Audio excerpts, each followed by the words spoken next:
Magandang umaga, Pilipinas! Good morning, good afternoon, good evening from wherever you are joining around the world. Welcome to today's webinar where we will try to solve food insecurity through efficient and innovative seed systems. We are streaming to you live through the SEARCA online learning and virtual engagements or SOLVE platform via Zoom and Facebook Live. My name is Jean Labios, and I am a program specialist of the Training for Development Unit under the Education and Collective Learning Department of SEARCA. I will be your moderator for this morning's webinar. The short video shown earlier has given you a glimpse about SEARCA and what we do. SEARCA is hosted by the Philippine government in the campus of the University of the Philippines, Los Baños. So we are coming to you live from Los Baños, Laguna, the special science and nature city of the Philippines. This SOLVE webinar is SEARCA's immediate response to the emerging impacts of the COVID-19 global pandemic on food security by maximizing the use of information and communication technology platforms to inform, educate, and share evidence-based solutions and tested technologies, as well as best practices on the ground. If you are new to this webinar, this is actually the 22nd webinar since it was launched last April 28, 2020.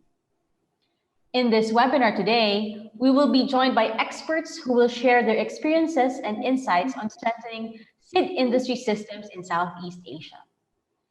SEARCA's 11th five-year plan, which was launched in July 2020, identifies sustainable farming systems and natural resource management as one of the priority areas that would accelerate transformation through agricultural innovation. Before we proceed to our online conversation this morning, please allow me to quickly go over some statistics gathered from the SOLVE webinar held on January 13, 2021. The infograph shows that 61% of our online viewers were female and the rest were male.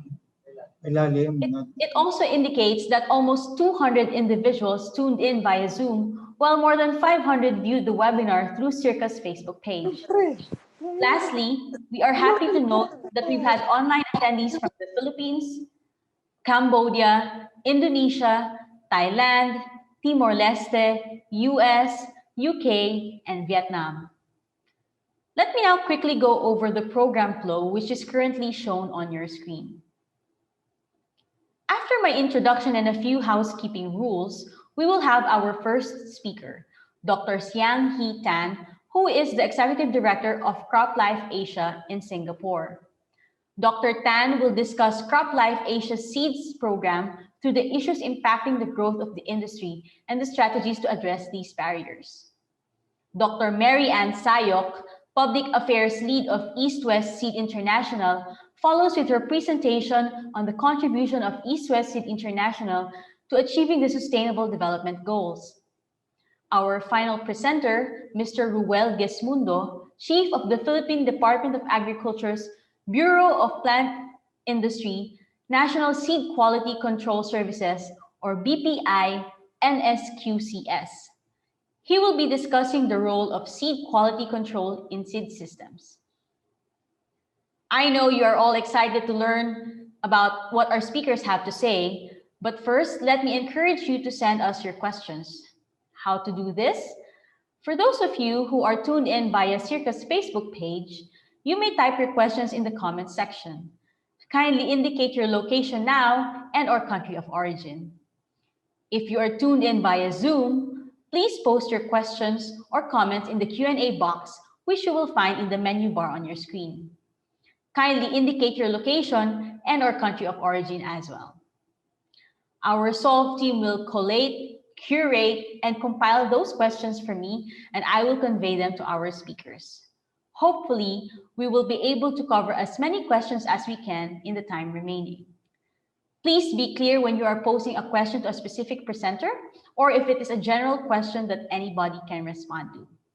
We will do our best to get as many questions as possible during the open forum. Please note that this webinar will be recorded and will be made available on SEARCA's Facebook page and YouTube channel.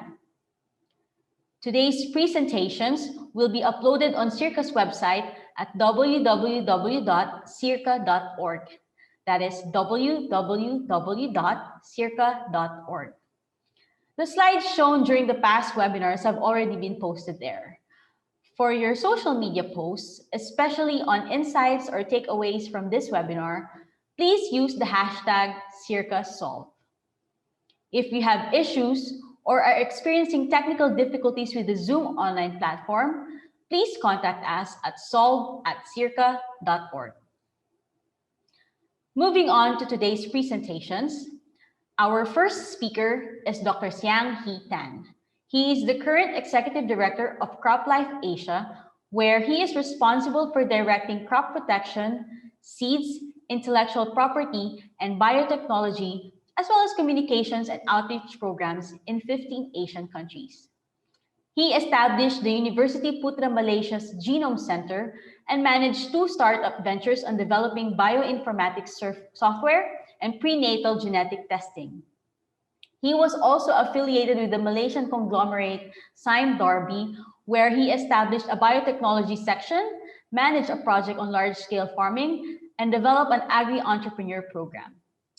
He was also the CEO of HLH Agri International Private Limited, where he managed a large-scale corn plantation and agri-tainment park while overseeing maize processing and commodity trading.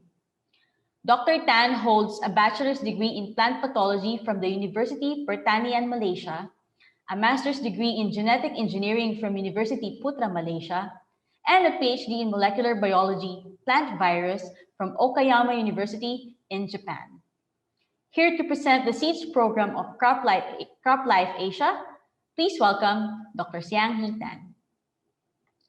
Thank you, Jean, for the kind invitation. And again, thank you, SEARCA, also for the kind invitation. It's always a pleasure to be back in SEARCA and to join your program. So let me briefly introduce who is CropLife, and then we'll move on to the presentation. So CropLife is a non-profit organization dedicated to promoting plant science initiative. And under CropLife Asia, and together with my team, we work across 15 national associations across Asia Pacific. So just to also mention that we are funded by 6 R&D companies who are global leaders in R&D in both crop protection and biotechnology, and annual investment in seeds and traits is about 3.5 billion US dollars. And because this is a SEARCA, I decided to put a peso number to it, and whereby how we continue to invest long-term in bringing innovation and technology to the hands of farmers. So as I mentioned, we work across 15 countries in Asia, and globally we are present in global platform. We have offices in 91 countries, again, to work on various topics as been highlighted on crop protection and biotechnology.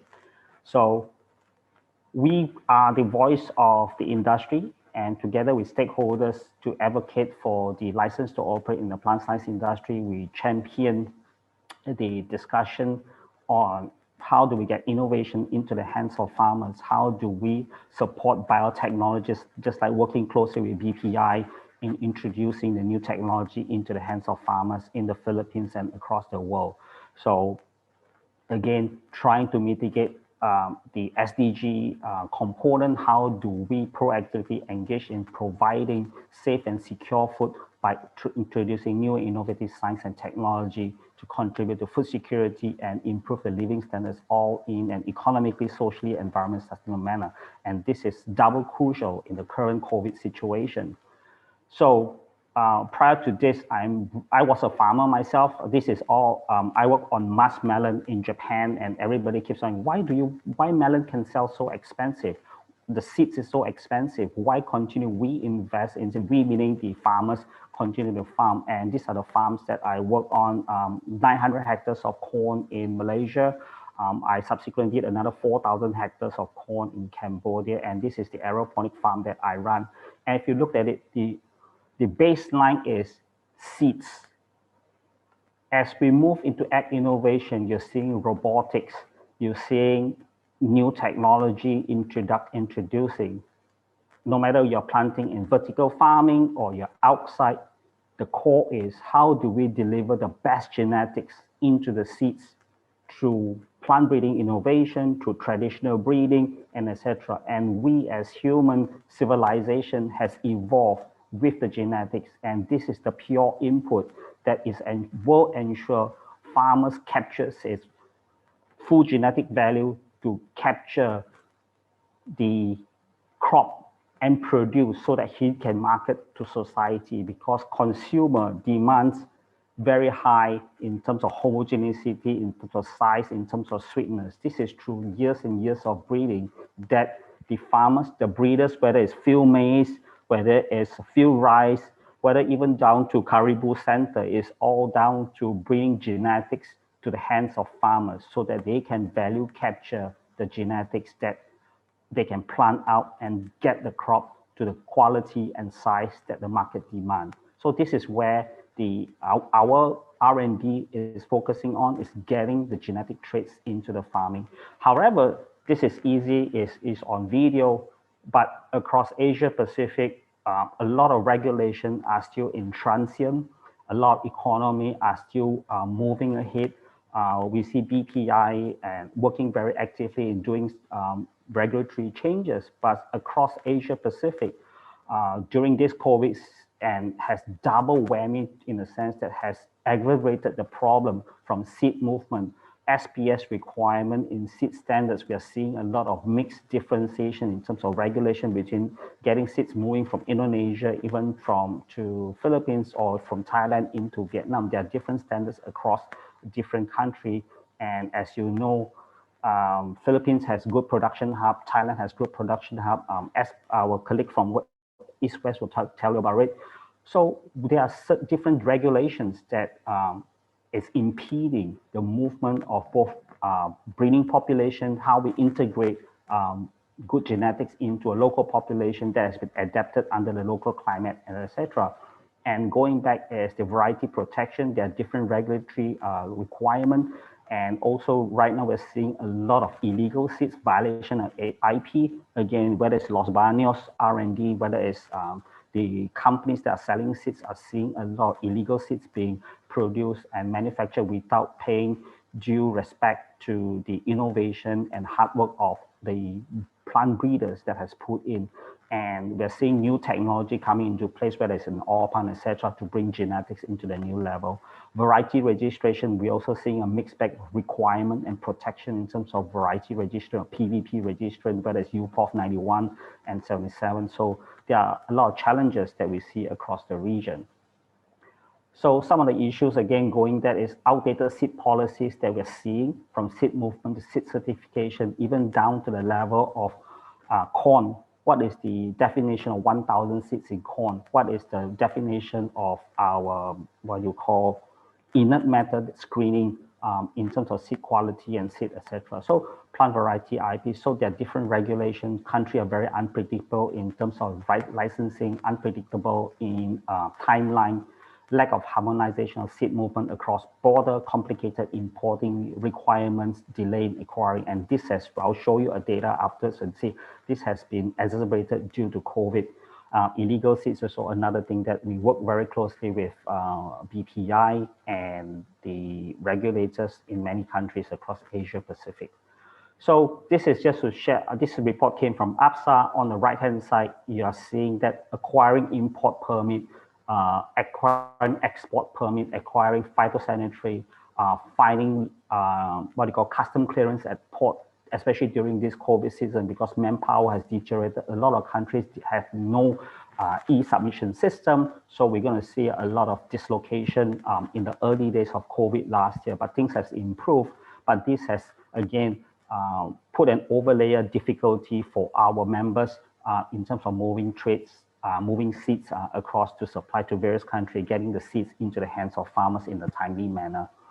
So the strategy that we have is we actually position ourselves as a trusted partner. Again, we work very closely with people before this, Dr. Choi Memorial, and again with BPI and various seed associations together in country to coordinate and align the key regulatory issues, and then support with best practices, information, and identify the gaps, and then help develop and improve the situation and upgrade the stakeholders in terms of sharing best practices, or doing workshops, so that we can show and demonstrate what is a regulation, how to get harmonization across various countries, across ASEAN.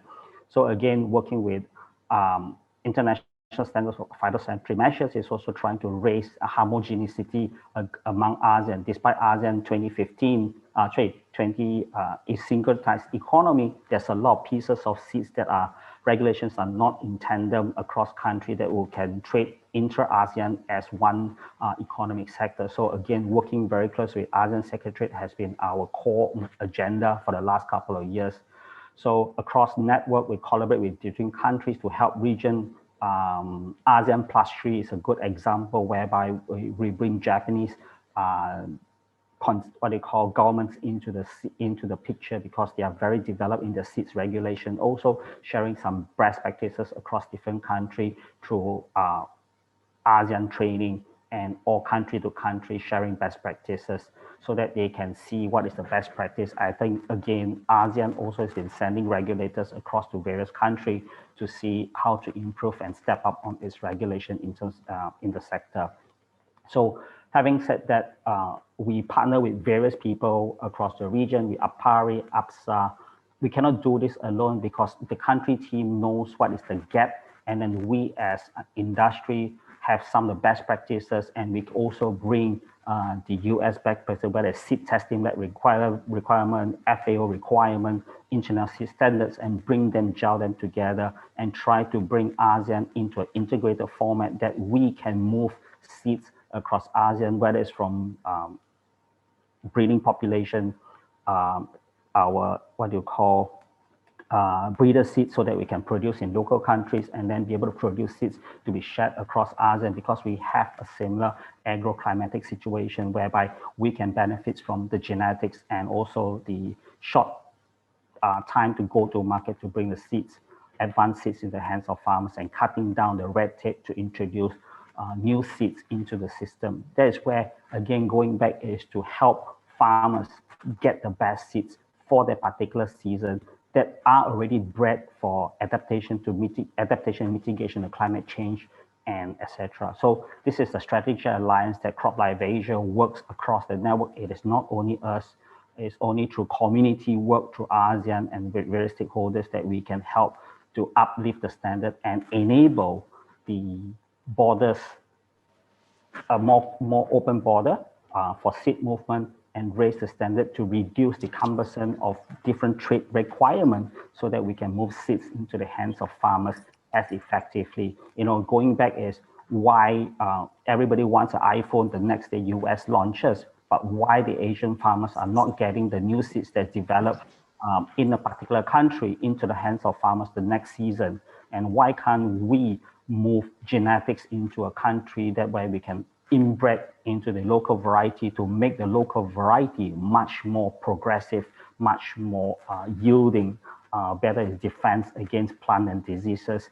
As we do the plant breeding innovation, we can now have better genetics to help our farmers cope with the tandem of environment, from salt salinity, from drought, new pest disease emerging from climate change.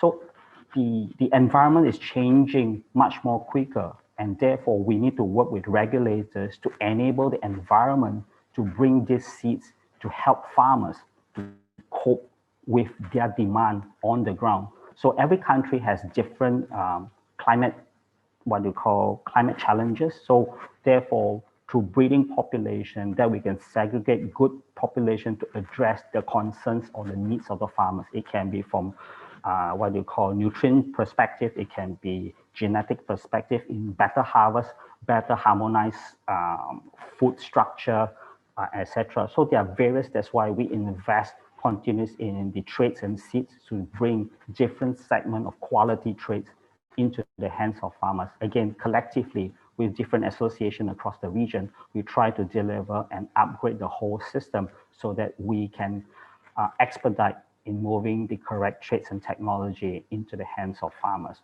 So with that, I was given 15 minutes. I'll spare a bit more time for Q&A. Thank you very much, Jean, for your time. Yeah, so thank you for sharing with us the seed initiatives of CropLife Asia. So we have learned that you position yourself as partner to governments in handling seed issues, and that you also work with seed associations by identifying and addressing key regulatory issues and information gaps. So we also note your role as a collaborating agent between organizations and countries in the region to help develop seed systems and regulations. For our next speaker, we have Dr. Marianne Syok, the Public Affairs Lead of East West Seed International, which is a market leader for tropical vegetable seeds in Asia and developing markets in Africa and Latin America.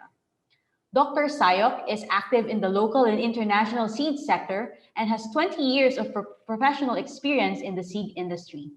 She is currently the president of the Philippine Seed Industry Association and is a member of the National Seed Industry Council and the Plant Variety Protection Board, as well as the International Seed Federation Board. She was former president of the Asia and Pacific Seed Alliance and was a member of the executive board of the Global Crop Diversity Trust for 6 years. Prior to her stint in the private sector, Dr. Sayoc had a long career in government. She held key positions in the Department of Agriculture as Regional Director and Executive Director of the Agricultural Training Institute. Dr. Sayoc holds a Doctor of Veterinary Medicine degree from the University of the Philippines and has done postgraduate studies in the Netherlands. Without further ado, please welcome Dr. Marianne Syok.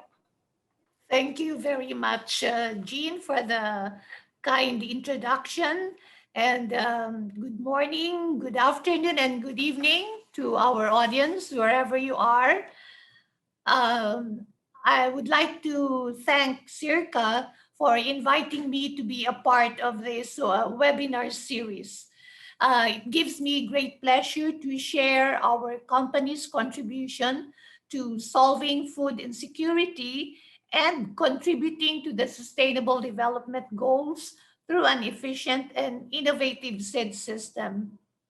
It is estimated that by 2050, the global population will reach 9 billion, or even the latest estimate is now 10 billion. This poses a big challenge for countries and governments on how to contend with the growing demand for food. 64% of the developing world and 86% of the developed world will be urbanized.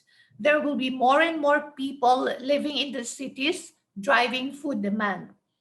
The additional demand for fruits and vegetables alone is estimated to be 730 million tons. Smallholder farmers are key to food security.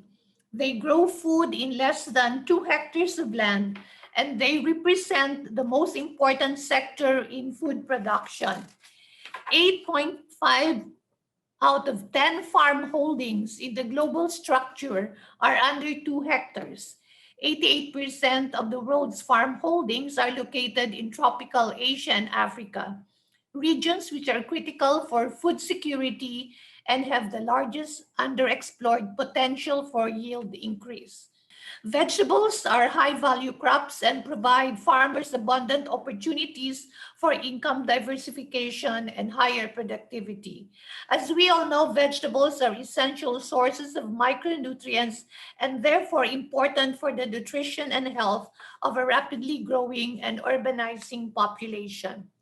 However, the per capita consumption of vegetables in some Asian countries are below the recommended level of the World Health Organization. Countries not meeting the WHO recommendation of 73 kilograms are Malaysia, Thailand, the Philippines, and Indonesia. The per capita consumption of vegetables in the Philippines is 44 kilograms. To raise awareness of the importance of fruits and vegetables in health, nutrition, and food security, the UN has declared 2021 as the year of fruits and vegetables.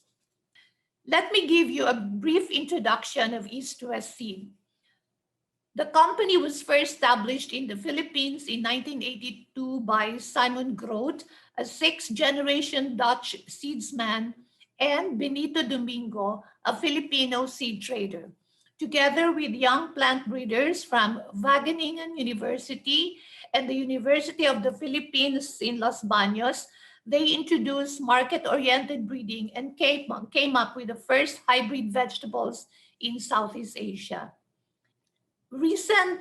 So we are one of the 10 largest vegetable seed companies in the world. We were first established in the Philippines 39 years ago, and we export seeds to over 60 countries. We rank number one in the Global Access to Seed Index for South and Southeast Asia. And the recent World Food Prize laureate awarded to Simon Groth, founder of East West Seed, has brought attention to the company's contribution to improving nutrition and creating sustainable economic opportunities for smallholder farmers around the world. Known as the Nobel Prize for Food, the World Food Prize honors the unique achievements of Simon Groth and East West Seed in invigorating both rural and urban markets for vegetable crops, making nutritious vegetables more widely available and affordable for millions of families each year. East West Seed is also in Thailand, India, Vietnam, Myanmar, Malaysia, Cambodia, Guatemala, and Tanzania. As I mentioned, we export our seeds to 60 countries. Now, let me now focus on East West Seed contribution to an efficient seed system and to the Sustainable Development Goals. The SDGs are the UN's blueprint to achieve a better and more sustainable future for all. There are 17 SDGs which are broad-based and they are interdependent. SDG 1, no poverty. Vegetables are good for income diversification as vegetable farming provides better income to farmers compared to other crops. Through improved seeds, East-West Seed helps these smallholder farmers increase their productivity and income while providing food for 108 million Filipinos. SDG 2 is on zero hunger. East-West Seed impacts food security, nutrition, and health across the country by literally seeding the horticulture industry.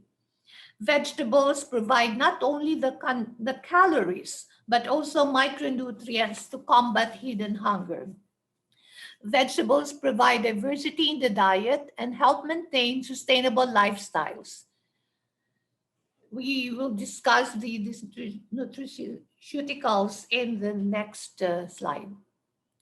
Through local plant breeding, we develop varieties that are high-yielding, disease-resistant, with good fruit quality, transportability, and storability. We also take into account what the consumers want in their vegetables, with good eating quality, crisp, sweet, juicy, and nice appearance. We also pay attention to the nutraceutical properties of some vegetable crops, like purple color in waxy corn is due to anthocyanin, which has been associated with the potential to reduce the risk of cardiovascular disease and other disorders. Charantin is found in bitter gourd, which is used for the treatment of diabetes. SDG 3, good health and well-being. East-West Seed educates the young on healthy eating through school and community gardens. We do this in partnership with the East-West Seed Foundation. SDG 4 is quality education. East-West Seed promotes lifelong education and work skills through knowledge transfer to farmers on better farming practices. So we could do farmer field schools, evidence-based demonstrations, crop guides translated in local languages. We also provide scholarships for young agriculture students.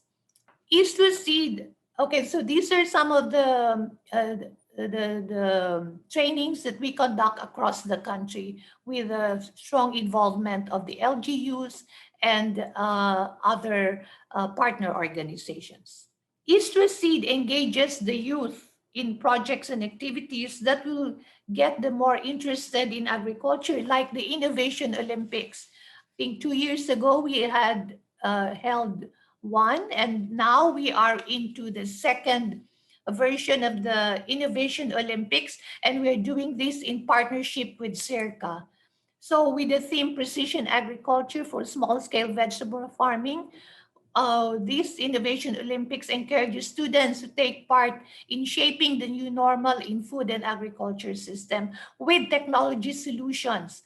So there are two Luzon finalists um, with a team farm journal using analytics and networks from the AIM, and team automated irrigation and nutrient management system from the Nueva Vizcaya State University. SDG 5 is on gender equality. 1 in 3 East West Seed employees is a woman, and 98% of the pollinators we hire during the pollination season are women. 9 out of 11 plant breeders in East West Philippines is a female. Now, knowledge transfer is also 94% female. And for your information, our knowledge transfer team trains 100,000 farmers per year across the East West Seed countries. In the Philippines, women farmers make up 70% of the training participants. SDG 8 is on decent work and economic growth. With the use of high quality seeds and better farming practices, vegetable farming provides livelihood to 7 million smallholder farmers having an average landholding of zero point 0.3 hectares or just 3,000 square meters. Iswasi generates jobs in the rural areas. We have about 4,700 contract growers and provides work for about 12,700 pollinators. Directly and indirectly, other players in the vegetable supply chain are provided jobs such as traders, consolidators, retailers. So our robust seed industry provides jobs to many people across the agriculture value chain. On SDG 11, Sustainable Cities and Communities, East West Seed promotes urban agriculture, home gardening through the conduct of training on container gardening. So this is some of the projects that we have undertaken with partner organizations like the FNRI and the LGU of the Taguig City, showcasing that vegetable and flowers could, make the surroundings, prettier. On the SDG 12, which is responsible consumption and production, we adopt an inclusive business model. So 90% of the seeds that East West Seed sells are produced by local farmers. We promote also good agricultural practices in the trainings that we conduct, promote increased vegetable consumption through campaigns, and East West Seed develops varieties with better shelf life and transportability that help reduce food waste. SDG 13 is on climate action. An important goal for our plant breeders is breeding for disease resistance. Disease-resistant vegetable varieties will reduce heavy use of chemicals and pesticides. We promote better use of water resources. We promote shifting from field crops to vegetable crops during periods of drought. And East West Seed helps farmers adapt to climate change by developing crops that are resistant to drought and other symptoms of climate change. SDG 15 is life on land. So East West Seed contributes to conservation and sustainable use of biodiversity by supporting national gene banks. East West Philippines is a 5-year MOA with the UPLB Institute of Plant Breeding, wherein East West Seed will help in the regeneration and characterization of selected vegetable germplasm. In like manner, East West Indonesia has a partnership with the University of Gadjah Mada in Yogyakarta, Indonesia, where they established the National Vegetable Gene Bank to promote conservation and sustainable use of vegetable genetic resources. So this is in Indonesia. Let me proceed to the last SDG, which is SDG 17 on partnerships. We cannot do all this alone. We collaborate with a number of partners from government, the academe, the business, and like-minded NGOs. Now, these are the partner organizations that East West have. So it's from the academe, from the Department of Agriculture, seed associations, NGOs. We have joint projects with these different organizations. So I would like to close with a couple of slides. So East West Seed recognizes that farmers should have the opportunity to make informed choices about which seeds to plant. We believe that quality seeds and better agronomic practices result to higher productivity and profitability. Also, we advocate respect for intellectual property rights, as in the case of plant variety protection. We also push for an enabling environment and science-based regulations. We fully support plant breeding innovations and traditional breeding. And last but not least, as I already mentioned, we actively engage with key stakeholders. I think these advocacies have been also discussed previously by Dr. Siang Hee Tan. And as our founder, Simon Groth, says, a good seed can change the lives of millions. I really hope we can show that, that slide. But at any rate, thank you very much. This ends my presentation. Over to you, Jean. Thank you, Dr. Sayoc, for sharing with us East West Seed's contribution to the SDG agenda. From your discussion, we have learned that you advocate for a robust vegetable seed industry to provide jobs to many people across the value chain. We also heard that you promote an inclusive business model where 90% of the seeds East West Seed sell are produced by smallholder farmers. And we take note of the importance of quality seeds and better agronomic practices to achieve higher productivity and profitability. Again, may I remind our online attendees watching the webinar via Facebook Live, please start typing your questions in the comments section, including your location or country of origin. If you are tuned in via Zoom, please post your questions in the Q&A box, which you will find in the menu bar on your screen. While waiting for our next speaker's presentation to be shared on the screen, please allow me to tell you about our final speaker.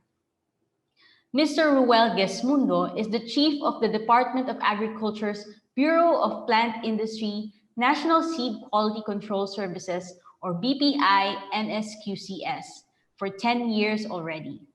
He rose from the ranks in various capacities as seed technologist. He was Chief of NSQCS for Region 2 Isabela in 2005 and was later installed as Chief of NSQCS Central Laboratory in 2010. He supervises all the activities of the other NSQCS regional and satellite laboratories strategically located in regions 1 to 13, CAR, and BARM. Mr. Gesmundo is also a regular laboratory member representative for NSQCS Central Laboratory at the International Seed Testing Association, a Switzerland-based leading institution in seed quality assurance and international seed trade. Mr. Gesmundo holds a bachelor's degree in agriculture, major in plant pathology from the University of the Philippines, Los Baños. And he also holds a master's degree in development economics from the University of the Philippines, Diliman. He completed a second master's degree in agriculture, major in crop production at the Hebrew University in Israel. Further, he is a diplomate in seed pathology at the Danish Institute of Seed Pathology in Denmark. Mr. Gesmundo, the screen is yours. Good morning, good afternoon, and good evening to all of our audience wherever you are. I am very grateful to SEARCA for inviting me as one of the speakers in this very important webinar. Today, I will be presenting the topic on the seed quality assurance toward efficient and innovative seed system. In order to address the timely and relevant issue of food security. At this point in time, during COVID-19 pandemic, we valued that every family should have available food to eat to stay healthy and safe from COVID-19 infection. The gross output in Philippine agriculture increased by 0.7%, with 0.8% growth in the crop sector in 2020 during the height of COVID-19 pandemic. The major reason attributed to this growth has been the increase in yield of rice and corn through the utilization of high-yielding varieties. Masaganing ani at mataas na kita. This is the thrust of the Department of Agriculture since the Secretary William Dar was installed to his post as DA Secretary in 2019. The goal that for everyone in the farming sector would prosper through increase in production yield and thereby higher incomes of farmers. An inclusive growth that even in the marginal sector would benefit and shall no one would be left behind. To support the crop production sector, the government promotes the use of high-yielding quality material to increase the crop production by providing adequate high-quality seeds and planting materials. This is the food security framework of the Department of Agriculture, with common vision of food secure and resilient Philippines with empowered and prosperous farmer and fisher folks. One of the key output is sustainable and higher levels of nutritious food supplies and competitive agri-fishery products. The seed quality assurance contribution to the increase in the production yield. In 2020, the highest production yield that reached 19.44 billion metric tons. Seed is one of the most crucial elements in the livelihood of agricultural communities. It is the repository of the genetic potential of the crop species and their varieties resulting from the continuous improvement and selection over time. Seed is important in the farming community and considered as basic input in crop production. Food security is heavily dependent on the seed security of the farming community. A sustainable seed system will ensure that high-quality seed of a wide range of varieties and crops are produced and fully available in time and affordable to farmers and other stakeholders through seed certification as quality control mechanism to ensure the seeds and planting material become available to the farming communities. Presenting to you the schematic flow of the operational components of the seed program and parallel how the seed system operates from the breeding institution, including the variety registration before the initial seed multiplication by the breeder, then it is multiplied through seed production, wherein the seed quality control scheme is employed to ensure the quality of seeds. The goal of any seed program that the farmers should have an access to high quality seeds. Republic Act 7308, otherwise known as Seed Industry Development Act of 1992, is the seed law in the Philippines, which is responsible for the development of the seed industry in the country. This enabling law is the basis in the implementation and promotion of variety registration, seed, and plant material certification. The national goals envision a strong foundation that governs the implementation of Seed Act in the Philippines with partnership and cooperation among various stakeholders from the public and private sector in the seed industry, namely the conservation, the preservation and development of the plant genetic resources, the encouragement and hastening the organization of all sector engaged in the industry, in the integration of all their activities and provision of assistance to them. The law also considered the seed industry as a preferred area of investment, and it also encouraged the private sector to engage in seed research and development and mass production and distribution of good quality seeds. It also provides the local seed industry protection against unfair competition. And the major activities of the Seed Act is in line with the seed quality control, namely the conduct of the seed testing, the formulation of procedure for varietal evaluation and identification, the certification of seed production, and as well as the accreditation of seed growers and plant nurseries. There are benefits derived from using the registered variety, namely farmers are assured of seeds, of the quality of seeds, and they have access to credit facilities and crop insurance. Farmers are all assured of the identity and source of the preferred variety. The National Seed Industry Council is the competent authority that implements the variety registration, while the Bureau of Plant Industry, through the National Seed Quality Services, as the competent authority in the seed and plant material certification. From 1950s to 2019, the total registered crop varieties in the Philippines are 1,604. Cereals comprising rice and maize show the highest number of crop varieties registered, which is equivalent to 881 or 55% of the total registry. The Bureau of Plant Industry, through the National Seed Quality Control Services, is the seed certifying agency in the country, which implements quality control procedure and certification both for seed stock production of government and institution and private seed growers. Seed certification is part of the service provided by the NSQCS, and it's also responsible for the seed testing and issuance of result of analysis and tax. Philippines is one of the member countries of the International Seed Testing Association, or ISTA, a Switzerland-based international organization which the BPI NSQCS is a member laboratory. As a member of ISTA, it continuously participates in proficiency testing in order to achieve uniformity in seed quality evaluation worldwide. The NSQCS Central Laboratory has been accredited since February 2019 for ISO 17025, which is the general requirement for calibration and testing laboratory. With this, the NSQCS laboratory is committed to provide a professional service through accurate, reliable, repeatable, timely, and quality seed testing services.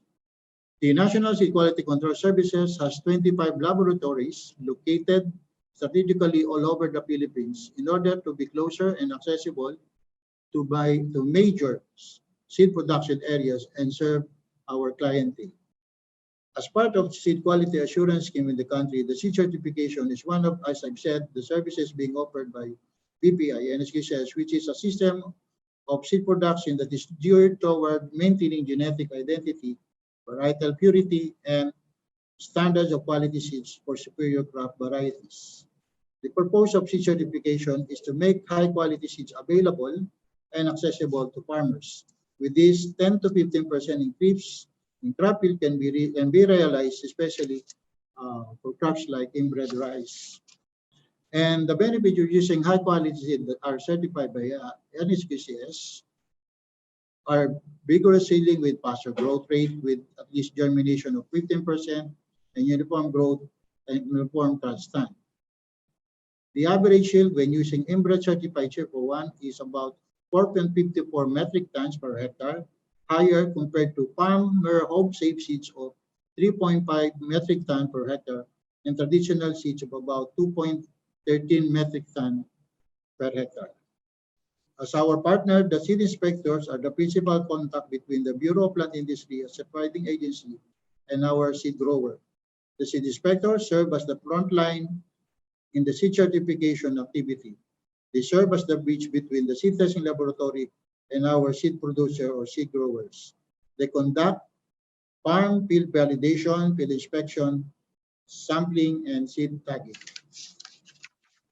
Only crop varieties, classes, cultivars, hybrids approved by the Philippine Seed Board and now the National Seed Industry Council are the one eligible for certification. In the Philippines today, there are several crops that are eligible for certification, namely rice, corn, sorghum, mung bean, soybean, peanut, tobacco, white potato, cotton, including also selected fruits and plantation crops. And to effectively implement the multiplication of crop varieties, seed being certified undergo several stages of multiplication scheme with corresponding seed class which are identified through color-coded tags being issued by Bureau of Plant Industry National Seed Quality Control Services. The seed multiplication scheme, in particular for inbred and open pollinated variety, in particular as follows.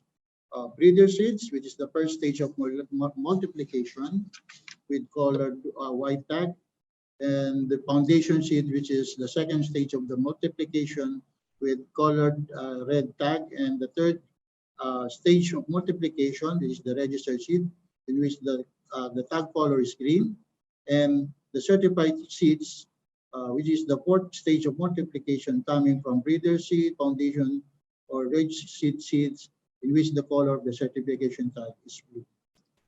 For hybrid rice, this is the seed multiplication scheme for hybrid rice seed intended for cytoplasmic male sterile and the thermogenic male sterile with corresponding color tags in accordance to its seed class. The seed certification process depicts a seed-to-seed cycle. The certification starts from the accreditation of seed growers and of the crops they intend to produce. And there are two stages of seed certification at the field level and at the seed laboratory. The seed inspector conducts field inspection of seed production areas which have been applied for certification, and those field lots that pass field standard are the one eligible for certification in the laboratory. The seed inspector assists in the seed growers during harvesting, processing, sampling, and submission of sample to the laboratory, wherein it's being analyzed for various quality attributes like germination, moisture, physical, and varietal purity. Seed lots that pass certification are issued with corresponding certification tag and result of analysis for seed tagging through the seed inspector. And the seed testing process in the laboratory, as shown in the slide, is important to determine the quality and planting value of seeds relative to various seed quality attributes as mentioned earlier. Currently, we have an implementing guideline for seed multiplication of superior crop varieties in which aims to sustain the adequate supply of high quality seeds and superior crop cultivars to farmers. It also includes the provision of and strengthening of seed production network for the production of higher class of seeds, particularly rice, corn, field legumes, and vegetables from government and private sector. In order for the seed certification to prosper, there should be interested farmers, individual or group, who are eligible to apply for accreditation of their seed production areas. As of January 21, 2021, about 4,589 seed growers are accredited by BPI with corresponding accredited seed production area of 65,720 hectares. Almost all of the accredited seed growers are producing rice, which constitute 96%, or the total accredited seed grower with corresponding area of 59,885, or 91% of the total accredited seed production area, since this is the staple food in the Philippines. The graph depicts the number of bags of rice seeds that pass certification. Since rice seeds is the staple food of Filipinos, thus most of the seeds being certified by BPI through NSQCS's rice, both for hybrid and inbred rice, hit the highest record in 2020, about 5,449,808 bags for inbred rice and 519,719 bags for hybrid rice. Based on the World Bank study report entitled Enabling the Business of Agriculture in 2017, the Philippines ranked number 11 among 62 countries based on the seeds indicator relative to gross domestic product and employment. This shows the progress of the Philippine seed industry through the years.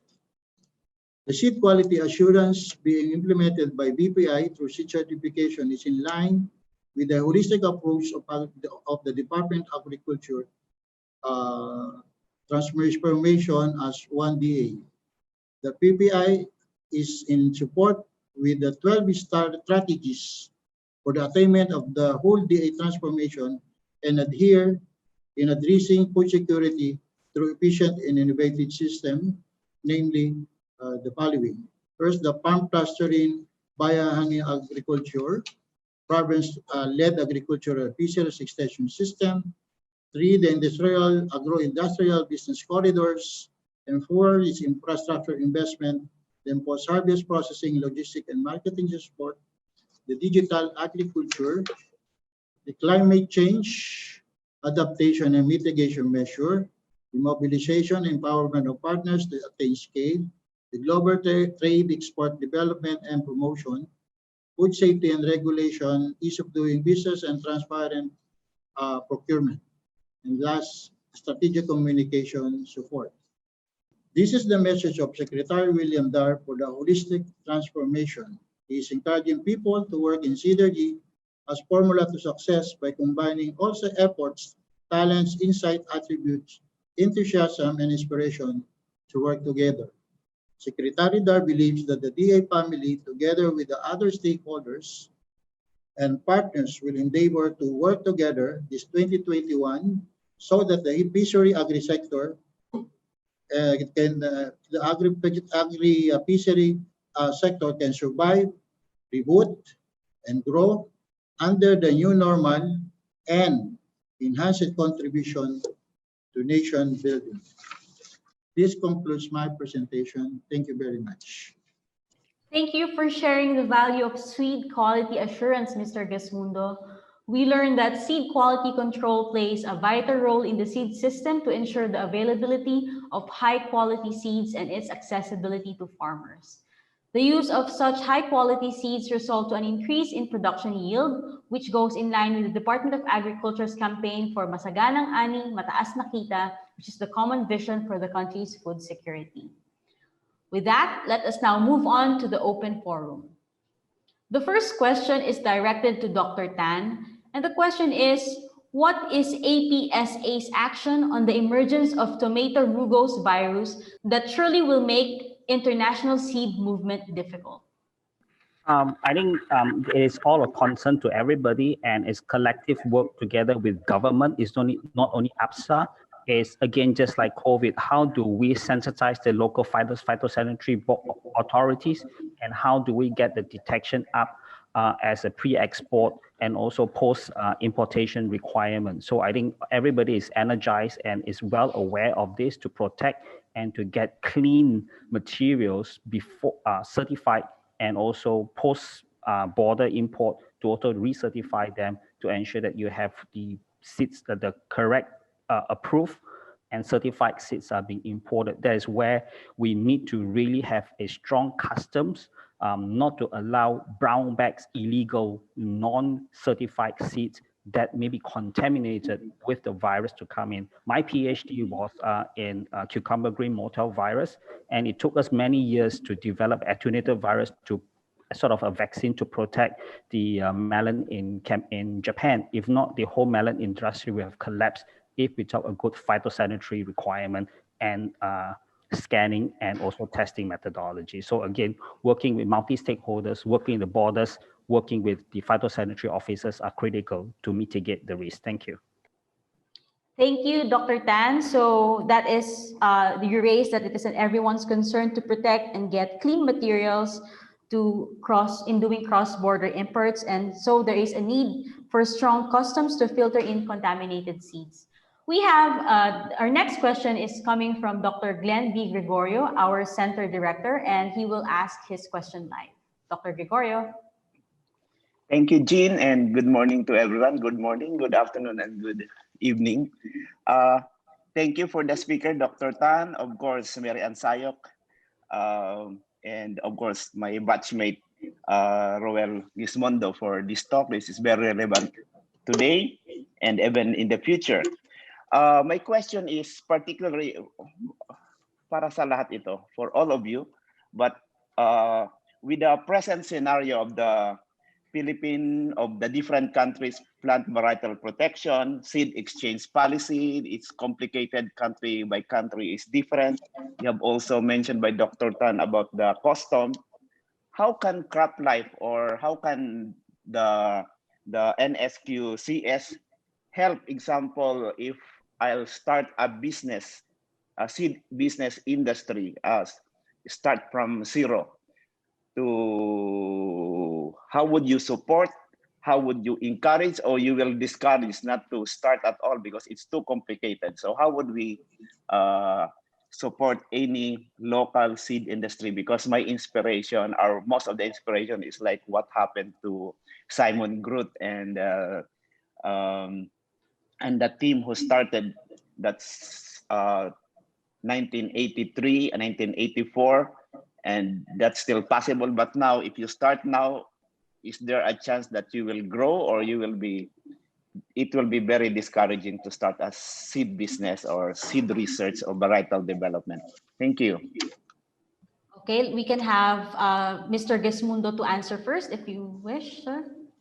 As I've said a while ago, as stressed by our Secretary of Agriculture, we encourage also the what you call the local production, especially for seeds. So on this aspect, like you said, if you are a zero, have zero knowledge on the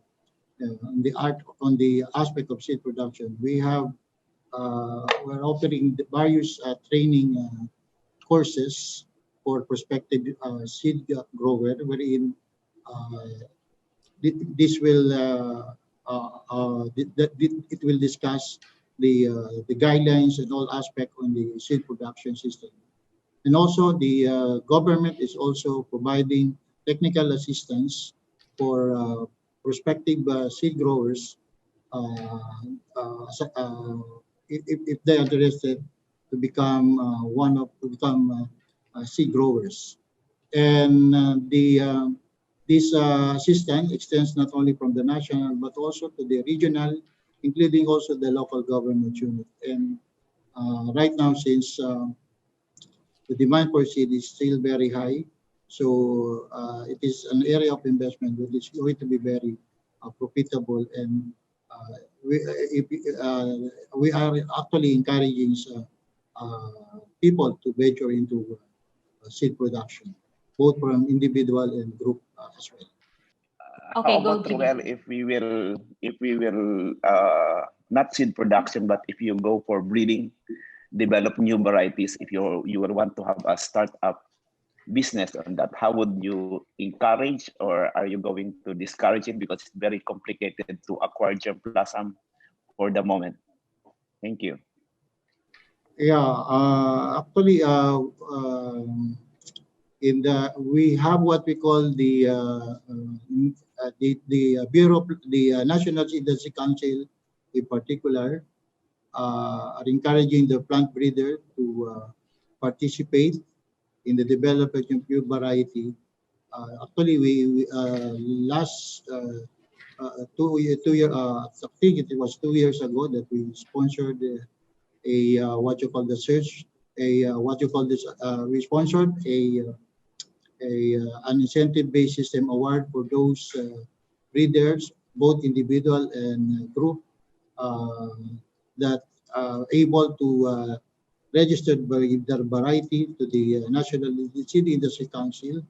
So in that sense, we encourage them to develop more variety and have them registered to the National Seed Industry Council, so that it can be recognized as well by the government, because once the variety is registered, can be certified, it is eligible for certification as well. So in addition to that, the government right now is also encouraging prospective plant breeders to develop more varieties, so that they can help.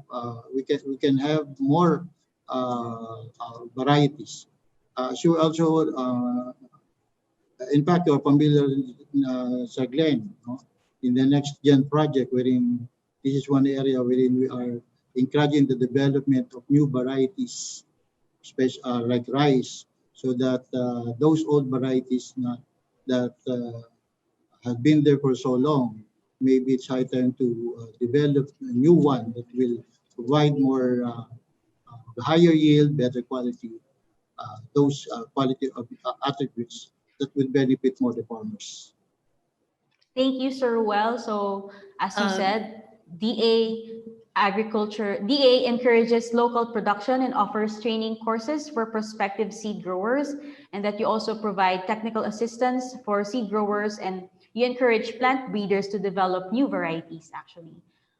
May we have Dr. Marianne Syok to answer next on Dr. Glenn's question? Yeah, thank you, Jean. And hi, Dr. Glenn. Good to see you, even virtually. Regarding your question, indeed, no, encouraging companies to go into plant breeding would really entail a lot of efforts. No, there are already a number of new entrants, new seed companies in the Philippines, but practically, and some of these are international companies, and practically they don't have their breeding programs here. So the best thing that they could do is really do the test, not test the varieties.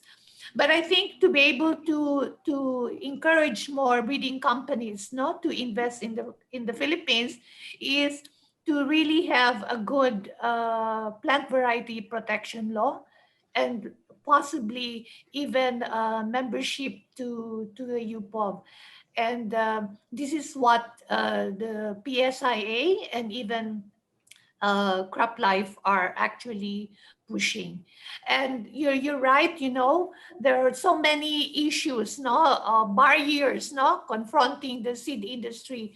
But I think one thing to be optimistic about is the DA's initiative to set up the National Seed Technology Park, which actually is envisioned to be a one-stop shop. No, so for also, you know, breeding, seed production, seed processing, and even have putting together an enabling environment for the seed industry. So I hope I was able to answer your question. Thank you. Thank you, Dr. Marianne. So, as you mentioned, it's very important to have a good plant variety protection law to encourage seed companies to come into the Philippines.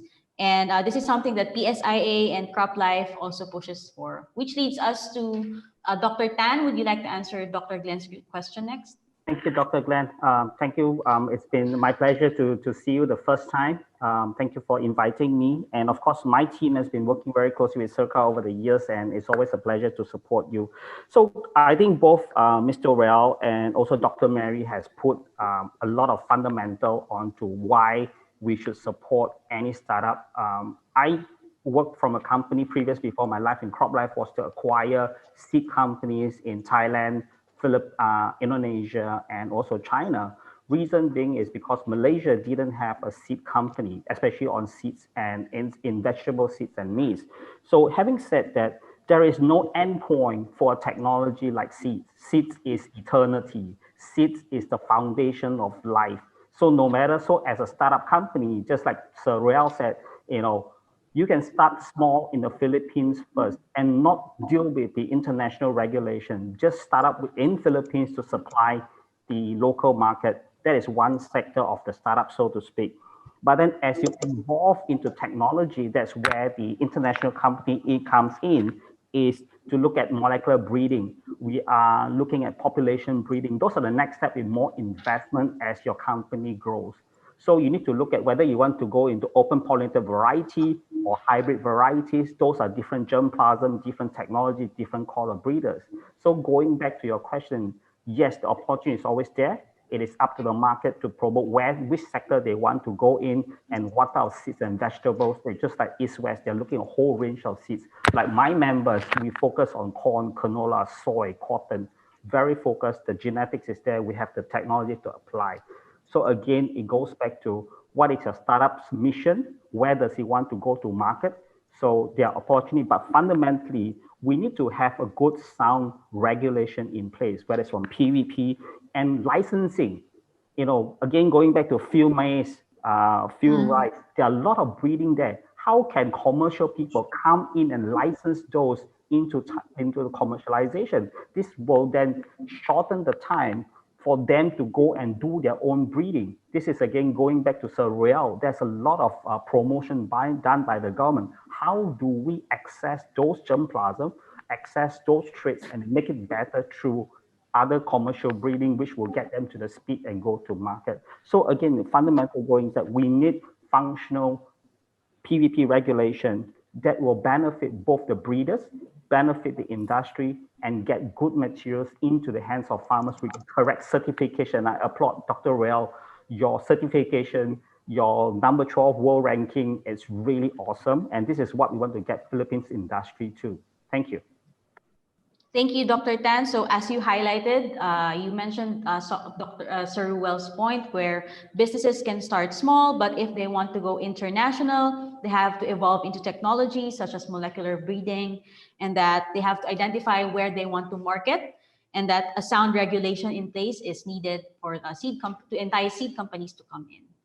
Okay, let's proceed to the next question. We have a question from Dr. Sayoc. This is from Sunny Tababa.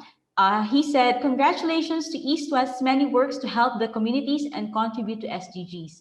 Does East West have R&D program like Discovery, developing plants from not known or less known into popular vegetables that eventually become part of mainstream vegetable choices for consumers?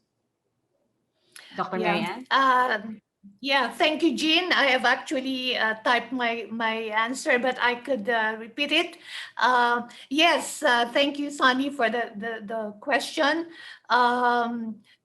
East West Seeds breeding program includes the crop wild relatives because we think that they are good sources of climate resilient traits.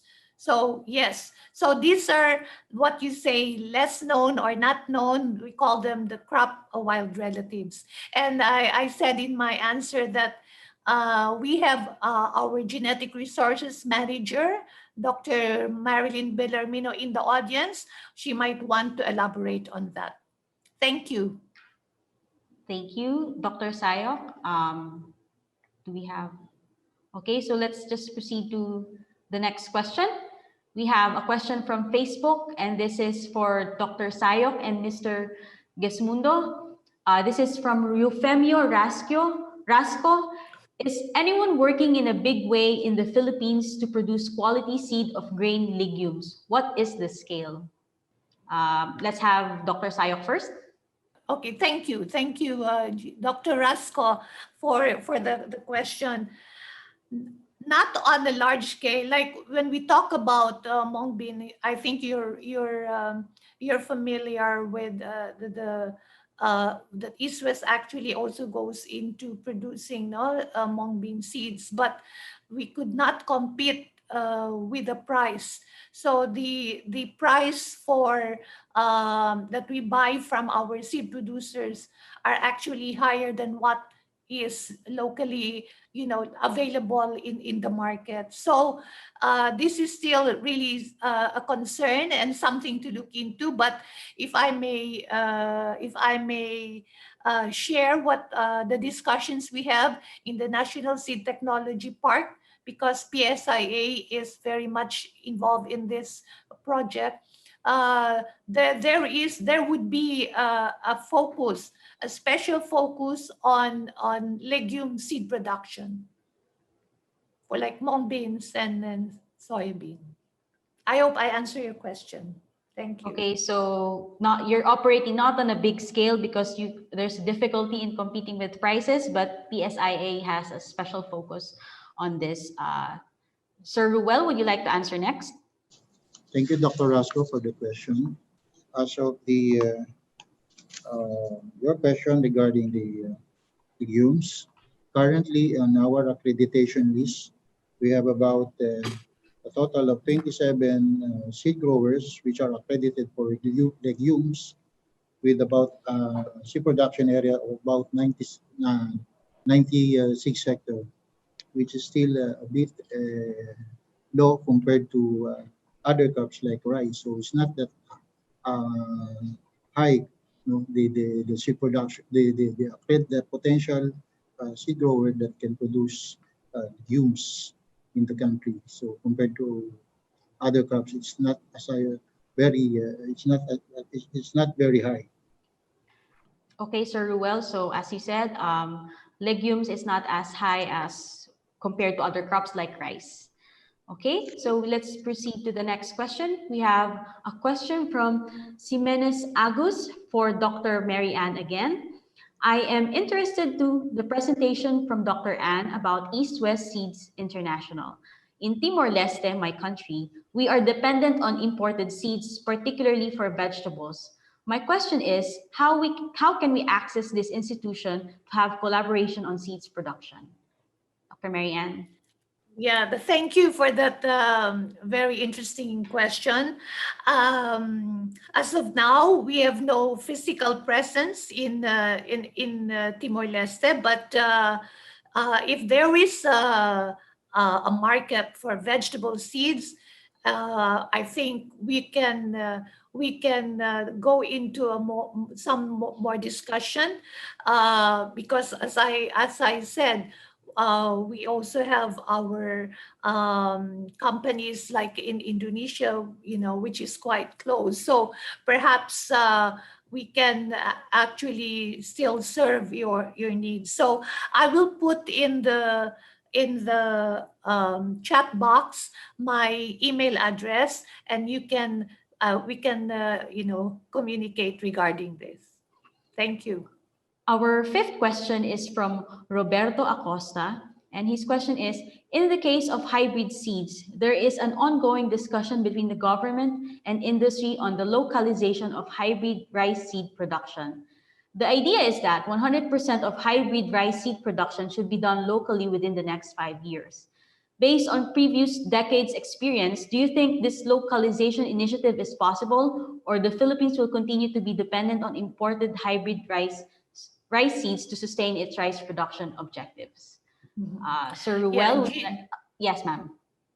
Jean, if I may answer that, because yes, that is a big discussion actually. Yeah, we are aware that although there is no written policy yet from the Department of Agriculture on mandatory local seed production, but there were already some feelers about this. So PSIA and also CropLife Philippines, we submitted a position paper, separately on this topic, and our position is to give more flexibility, to seed companies to do both, not to import in case the local seed production will not be enough, will not be adequate to meet the demand, So, and as Dr. Robert Acosta rightfully said,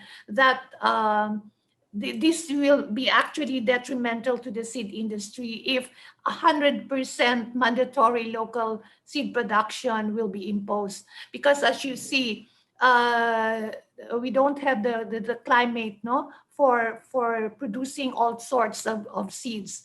And also because of the vulnerability to extreme weather disturbances, this would affect actually the seed supply.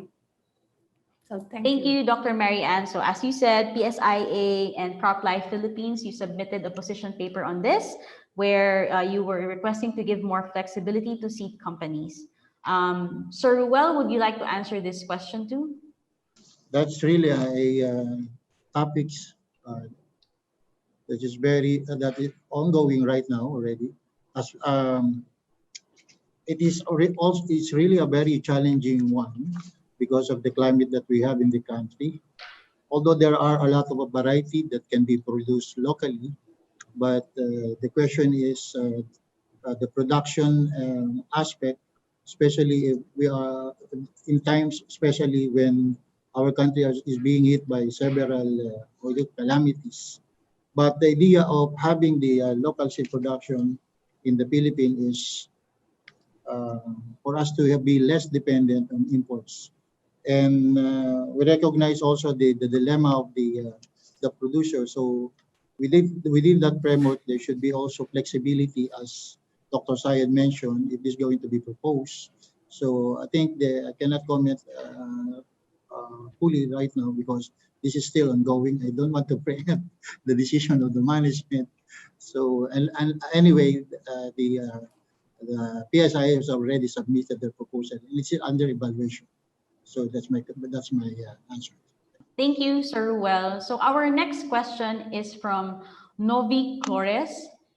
The question is, I have heard from the discussion of the great potential of engaging in seed production business. Can I ask for some suggestions on how to establish a seed production facility? Does anyone want to answer this question? Okay, maybe. Yeah.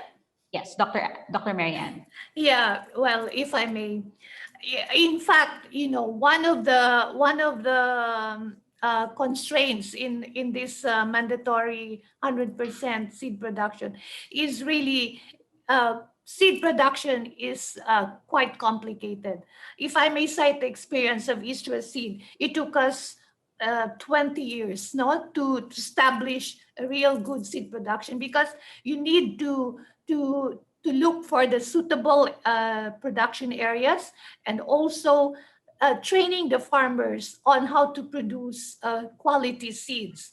So yes, it is really a good business and it provides a lot of employment to farmers in the rural areas.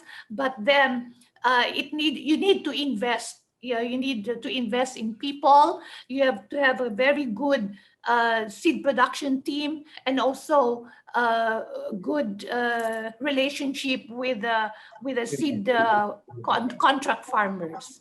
And it should the pricing, everything, the in fact even supervision on during seed production is critical.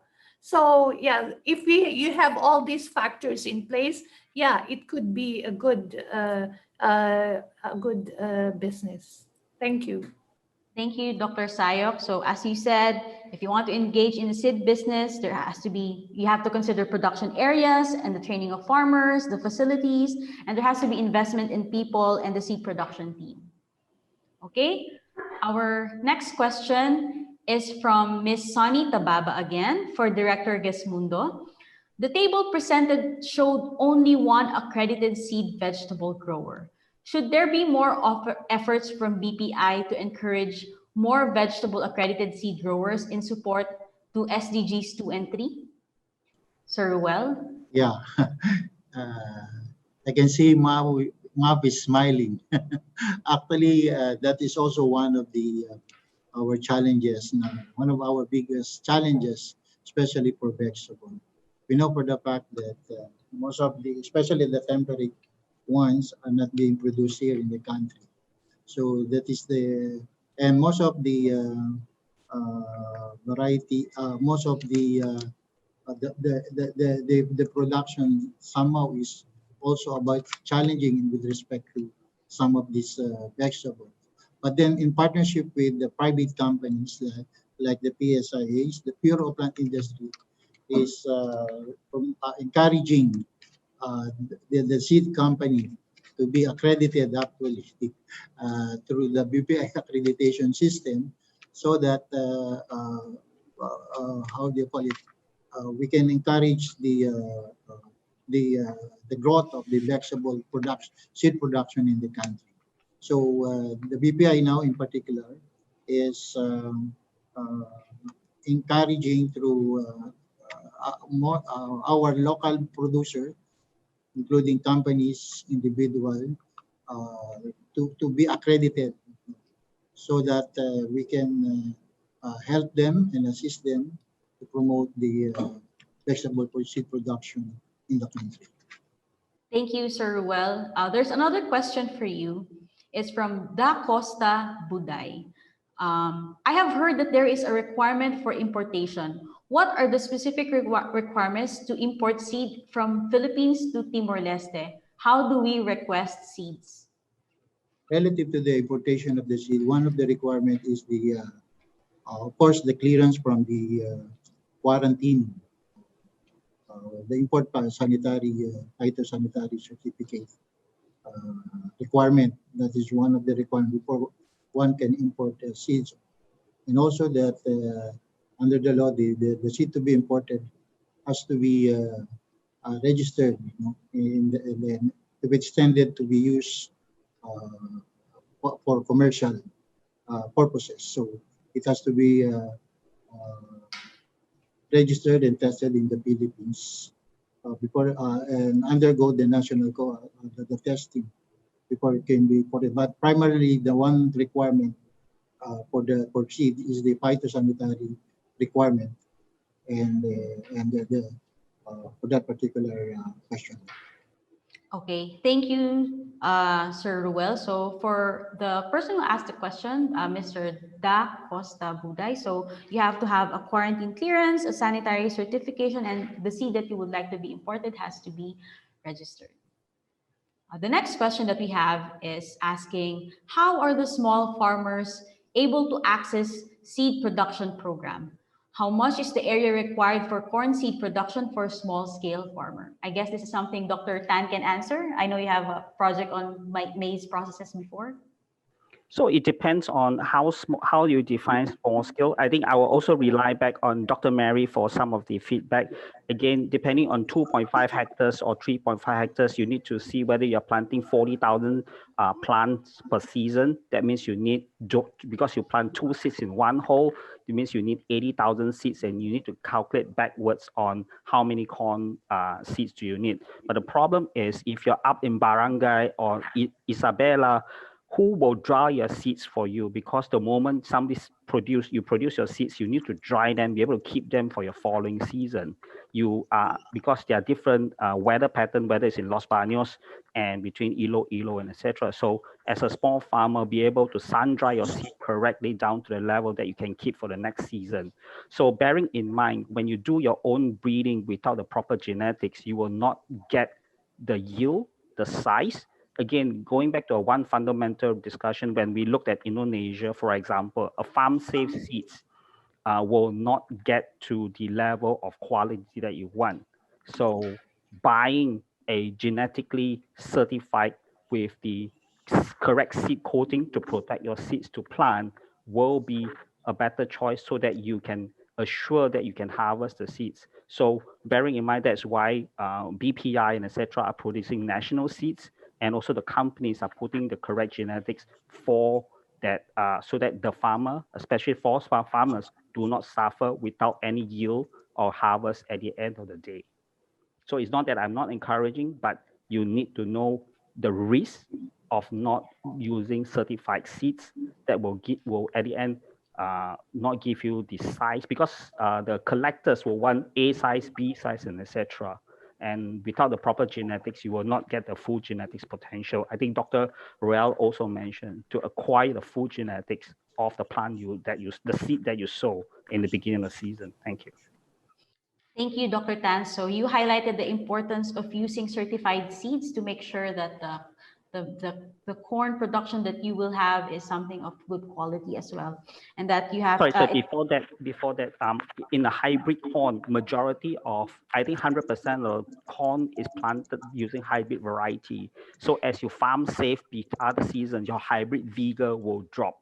So you don't know the farmer that your seeds that you've taken is X generation ready. You will not achieve the hybrid traits that you in the origin as compared to the original plant. Thank you. Thank you, Dr. Tan. Okay, our next question is again from Ms. Sonny Tababa for Sir Ruel again. Does BPI oversee or enforce compliance to Philippine seed law and regulations of online sales of seeds to Philippine consumers? Please elaborate BPI's efforts in this aspect. Thank you for that question, Tito Sani.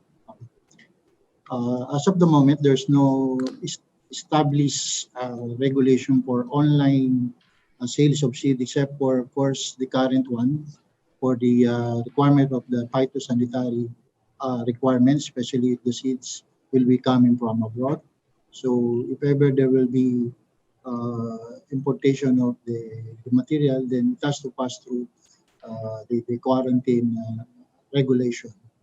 And this is an area I think that BPI will have to look into, since this is the time of pandemic. Most of our transaction is being done online. So this is the area that we're looking into for us to be, how do you call it, responsive to the needs of time. Thank you, Sir Ruel. Okay, so it has to be accredited, and it's something that BPI is still looking into. Okay, our next question is for Dr. Marianne. How can the local farmers from remote barangays in the Philippines avail the trainings and programs from East West Company? Yeah, thank you for the question.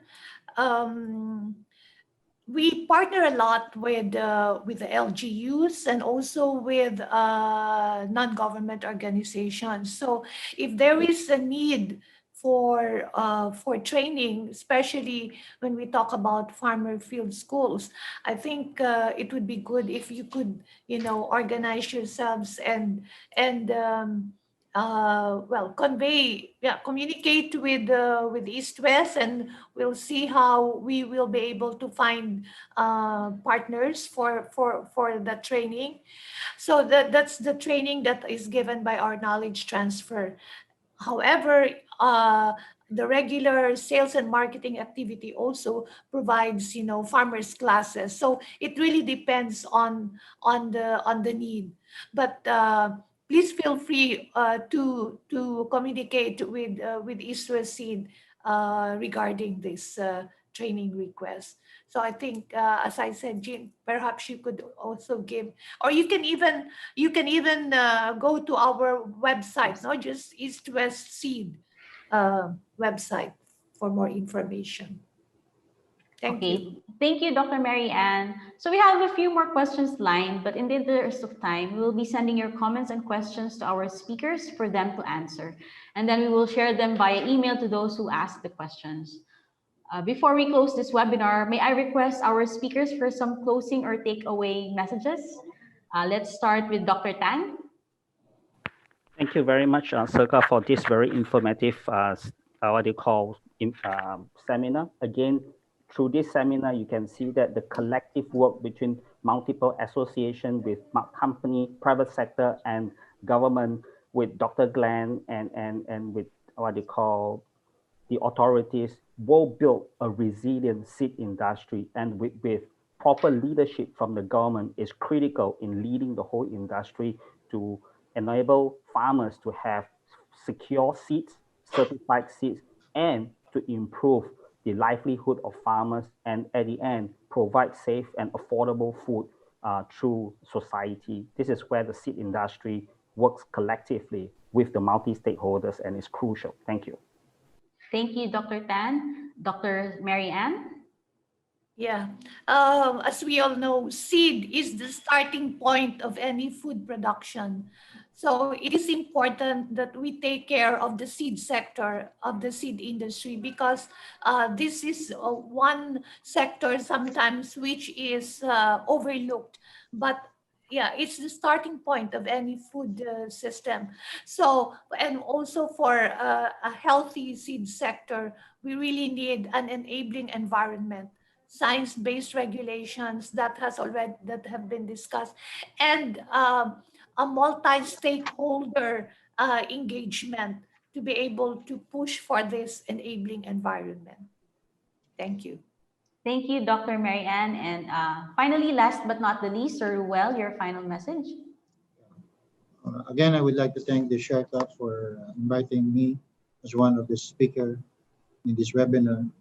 And this is very timely considering the situation that we have right now. And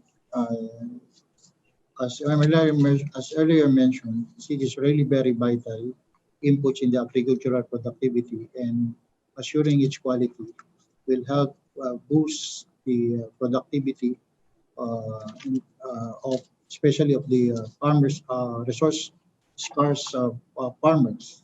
So I do hope that this webinar will continue and to help a lot of people worldwide. And I do hope also that the sustainability of the agriculture will still continue despite the condition that we're having right now. Again, thank you very much for inviting me to this seminar. Thank you, Sir Ruel.